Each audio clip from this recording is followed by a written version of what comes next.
بسم اللہ الرحمن الرحیم۔ حضرت عمر فاروق کی خواہش۔ حضرت عمر فاروق کا ایک دن مچھلی کھانے کو دل چاہا تو اپنے غلام یرکا سے اظہار فرمایا۔ یرکا آپ کا بڑا وفادار غلام تھا۔ آپ نے فرمایا، یرکا آج مچھلی کھانے کو دل کر رہا ہے، لیکن مسئلہ یہ ہے کہ 8 میل دور جانا پڑے گا دریا کے پاس مچھلی لینے، اور 8 میل واپس آنا پڑے گا مچھلی لے کر۔ پھر آپ نے فرمایا، رہنے دو، کھاتے ہی نہیں۔ ایک چھوٹی سی خواہش کے لیے اپنے آپ کو اتنی مشقت میں ڈالنا اچھا نہیں لگتا کہ 8 میل جانا اور 8 میل واپس آنا صرف میری مچھلی کے لیے۔ چھوڑو یرکا، اگر قریب سے ملتی تو اور بات تھی۔ غلام کہتا ہے کہ میں کئی سال سے آپ کا خادم ہوں، لیکن کبھی آپ نے کوئی خواہش کی ہی نہیں تھی۔ آج جب خواہش کی ہے تو میں نے دل میں خیال کیا کہ حضرت عمر فاروق نے پہلی مرتبہ خواہش کی ہے اور میں پوری نہ کروں، ایسا کیسے ہو سکتا ہے؟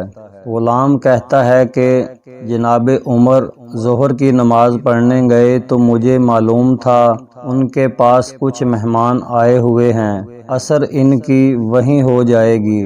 غلام کہتا ہے کہ میں نے حضرت عمر کے پیچھے نماز پڑھی اور 2 رکعت سنت پڑھ کر میں گھوڑے پر بیٹھا۔ عربی نسل کا گھوڑا تھا، دوڑا کر میں دریا پر پہنچ گیا۔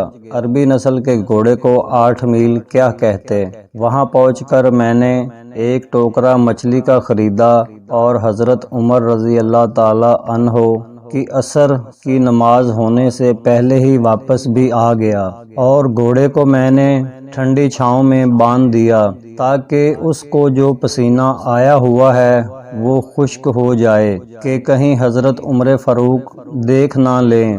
غلام کہتا ہے کہ گھوڑے کا پسینہ تو خشک ہو گیا، پر پسینے کی وجہ سے گرد و غبار گھوڑے پر جم گیا تھا، جو واضح نظر آ رہا تھا کہ گھوڑا کہیں سفر پر گیا تھا۔ میں نے سوچا کہ حضرت عمر فاروق دیکھ نہ لیں، پھر میں گھوڑے کو کنویں پر لے گیا اور اسے جلدی سے غسل کرایا اور لا کر چھاؤں میں باندھ دیا۔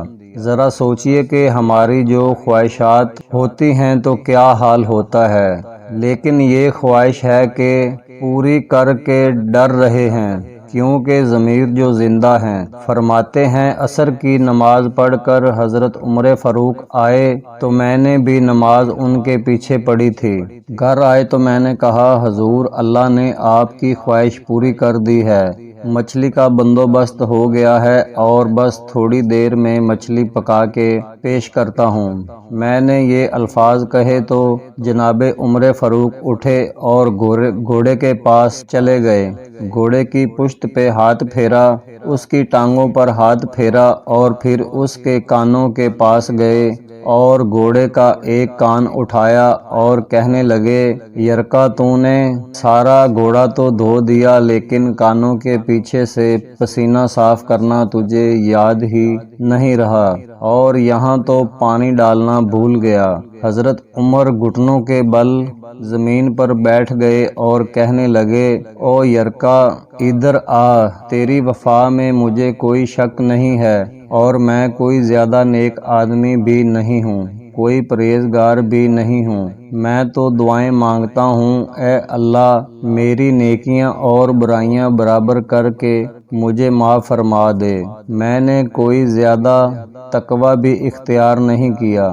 بات کو جاری رکھتے ہوئے فرمانے لگے، ایک بات تو بتا، اگر یہ گھوڑا قیامت کے دن اللہ کی بارگاہ میں فریاد کرے کہ یا اللہ، عمر نے مجھے اپنی ایک خواہش پوری کرنے کے لیے 16 میل کا سفر طے کرایا، اے اللہ، میں تو جانور تھا، بے زبان تھا، 16 میل کا سفر ایک خواہش پوری کرنے کے لیے، تو پھر یرکا تو بتا، میرے جیسے وجود کا کمزور آدمی مالک کے حضور گھوڑے کے سوال کا جواب کیسے دے گا؟